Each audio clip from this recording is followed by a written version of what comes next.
अस्सलामुअलैकुम and welcome to Nausheen medico. जब मैंने वोटिंग करवाई तो 67% स्टूडेंट्स ये चाहते हैं कि मैं अपनी MD CAT routine plus time table पर वीडियो बनाऊं। I am here to guide you. इस वीडियो में हम मेन पॉइंट्स जो स्टूडेंट्स की मेन क्वेरीज होती हैं उन पर फोकस करेंगे। कुछ स्टूडेंट्स ये कहते हैं कि I am not able to follow time table, what should I do. And कुछ का ये क्वेश्चन होता है कि it is so hard to manage FSC plus MD CAT, how should I manage. And कुछ स्टूडेंट्स की ये क्वेरी होती है कि मुझे कितने टाइम पढ़ना चाहिए, मेरी स्टडी टाइम कितना होना चाहिए, मेरे स्टडी आवर्स कितने होने चाहिए। First of all I will share my time table with you. तो हर स्टूडेंट का अपना टाइम टेबल होता है जिसमें वो एफिशिएंटली वर्क करता है। तो मैं रात को पढ़ने वाले स्टूडेंट हूँ, जो कि नाइट ओल जिसे हम कहते हैं। तो मैं रात को ही पढ़ सकती हूँ, मैं दिन को बहुत मुश्किल से पढ़ पाती थी। आप अपने हिसाब से टाइम टेबल बनाएं, I can just guide you. मैंने एमडी कैट की प्रिपरेशन एफएससी में स्टार्ट कर दी थी। जो एमडी कैट की पैरेलल क्लासेस होती हैं मैंने वही ज्वाइन कर ली थी। तो मैंने लास्ट के 3 मंथ्स थे एफएससी के, उनमें मैं 3 दिन लाइक फ्राइडे सैटरडे और संडे अकेडमी जाती थी और बाकी दिन मैं एफएससी की तैयारी करती थी। एंड देन आफ्टर एफएससी मैं डेली फिर एकेडमी जाती थी, कभी कभी संडे को भी एकेडमी ऑन होती थी। तो मेन थिंग ये है कि मेरी एक आपको मेन सजेशन है कि अगर आपको फ्यूचर में एकेडमी ज्वाइन करनी है तो आप पैरेलल क्लासेस ही ज्वाइन करें, क्योंकि उससे आपको बहुत बेनिफिट होगा। अच्छा, तो एफएससी के बाद मेरी रूटीन ये थी कि मैं सुबह 6 बजे उठती थी एकेडमी जाने के लिए और 7 o'clock हमारी एकेडमी ऑन हो जाती थी। तो फिर उसके बाद मैं एकेडमी की क्लासेस होती थी हमारी और 12 o'clock हमारा पैकअप हो जाता था। तो जब मैं घर आ जाती तो रास्ता जस्ट 10 मिनट्स का था, तो इतना इशू नहीं था। तो मैं आते साथ ही सो जाती थी। तो फिर मैं 2:30 पे उठती थी, क्योंकि मैं बहुत ज़्यादा थक जाती थी सुबह सुबह उठ के, तो इसलिए मैं सो जाती थी या फिर डायरेक्ट। उसके बाद नमाज़ वगैरह पढ़ती, लंच वगैरह, तो फिर मैं 3 बजे पढ़ने बैठती। मेरा जो पूरा टाइम था वो 3 to 4 टाइम स्लॉट्स में डिवाइड था। फर्स्ट टाइम स्लॉट मेरा 3 to 5 था, सेकंड मेरा 6 to 8 था एंड थर्ड मेरा 9 to 11 and then 11 to 1 o'clock, और 1 o'clock फिर मैं सो जाती थी रात के। लेकिन यहाँ पर मैं आपको ये बात मेंशन कर दूँ कि मेरा कोई फिक्स्ड नहीं था कि 3 से 5 मैंने बायो ही पढ़नी है या फिज़िक्स ही पढ़नी है। ये मेरे टाइम स्लॉट्स थे कि मैंने इन टाइम में पढ़ना है, लेकिन पढ़ना क्या है वो जब मेरा दिल करता था मैं वही पढ़ती थी। अगर हम सब्जेक्ट्स की बात करें तो मेरी फ़िज़िक्स माशाल्लाह से काफ़ी स्ट्रॉन्ग थी, तो मुझे फ़िज़िक्स में कोई इशू नहीं हुआ, ना कैलकुलेशंस में ना कॉन्सेप्ट्स में। और केमिस्ट्री भी मेरी ठीक थी, मॉडरेट थी। लेकिन मेरी बायो वीक थी। बायो मेरी वीक इस सेंस में थी कि मैं बायो भूल जाती थी, तो इसलिए मुझे बायो को 2 टाइम स्लॉट देने पड़ रहे थे। बायो को मैं रोज़ 4 घंटे पढ़ती थी, तो तब जाकर मेरी बायो में कुछ अच्छी इम्प्रूवमेंट हुई, वरना मेरी बायो काफ़ी ज़्यादा वीक थी। लेकिन आप अपने हिसाब से देख लें कि आपका जो सब्जेक्ट वीक है आप उसको ज़्यादा टाइम दें।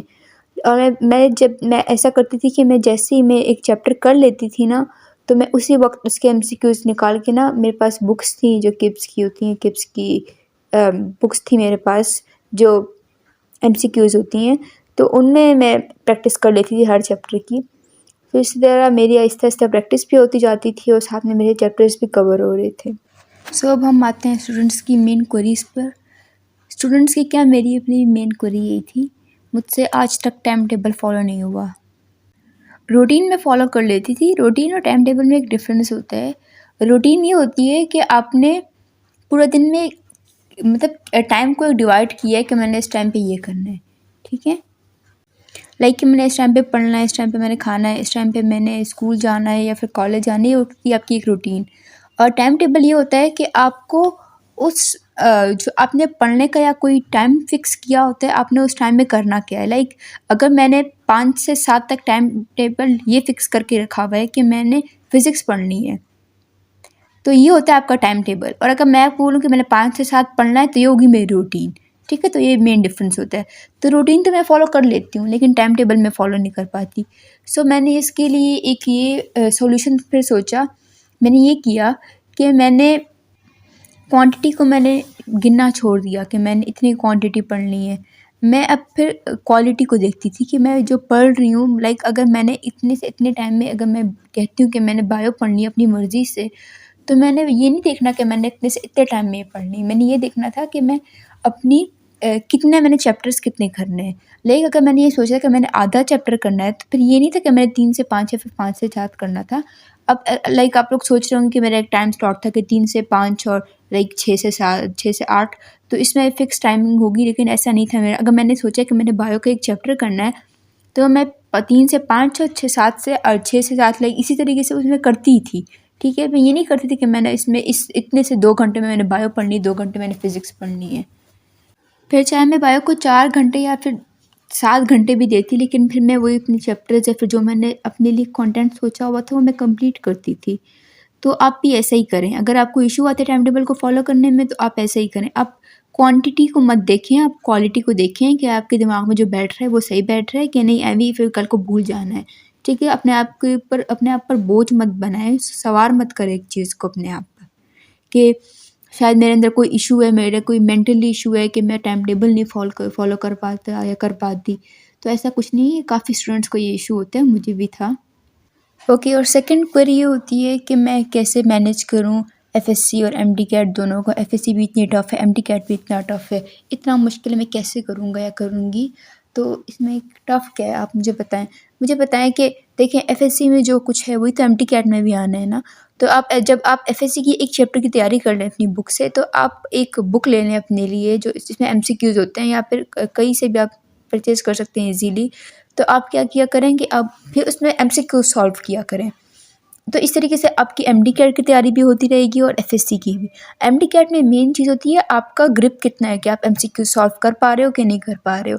तो जब आहिस्ता-आहिस्ता आप हफ्ते में एक चैप्टर के एमसीक्यूज़ भी सॉल्व करेंगे ना, तो भी आपके लिए इनफ होंगे। तो इस तरीके से आप आहिस्ता-आहिस्ता दोनों चीज़ें कर सकते हैं। और जैसे मैंने आपको बताया कि अगर आपको अकेडमी जॉइन करनी है, तो आप पैरेलल प्रेप की क्लासेस जॉइन कर लें। तो ये इसका सॉल्यूशन है। एंड स्टूडेंट्स की थर्ड क्वेरी ये होती है कि मेरे स्टडी आवर्स कितने होने चाहिए। तो इसका सॉल्यूशन तो मैं आपको पहले ही बता चुकी हूँ कि स्टडी आवर्स नहीं मैटर करते, करते हैं, लेकिन इतना ज़्यादा अगर आप स्टडी आवर्स को आप मत बीच में लेकर आएँ, क्योंकि मैंने अभी आपको बताया कि quantity doesn't matter, quality matters, कि आप पढ़ क्या रहे हो और आप उसको कितने अच्छे से कितने टाइम तक आप उसको याद रख पाओगे। तो इसलिए आप स्टडी आवर्स को तो छोड़ ही दें, आप इसलिए आप क्वालिटी को देखो कि मैं कितना पढ़ रही हूँ। लाइक अगर मैं आपको एक दिन का बताऊँ, तो वो एक दिन में आप अभी स्टार्टिंग की बिल्कुल एमडी-कैट अभी स्टार्ट नहीं हुआ, लाइक अभी एमडी-कैट में 2 से 3 मंथ्स बाकी हैं। तो आप डेली का 1 चैप्टर कर लिया करें किसी भी सब्जेक्ट का, तो वो आपके लिए इनफ है, या 1 and half chapter. So this was the video, and next video के टॉपिक के बारे में आप मुझे खुद कमेंट में बताएंगे कि आप किस चीज़ के बारे में वीडियो चाहते हैं, तो मैं ऑब्वियसली उसी चीज़ के ऊपर बनाऊंगी। And thank you so much for watching.